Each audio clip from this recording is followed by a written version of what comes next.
Roro vessel. At dito ay 18 ang namatay sa lubog na Roro vessel na MV Tricia Kirstine malapit sa Balok-Balok Island, Basilan kaninang madaling araw ayon sa Philippine Coast Guard.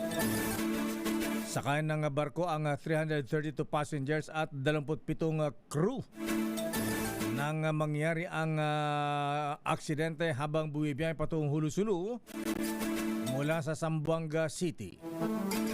Batid sa pinahuling datos mula sa Coast Guard District Southwestern Mindanao, 317 ang na-rescue, 18 ang namatay at 24 pa ang nawawala.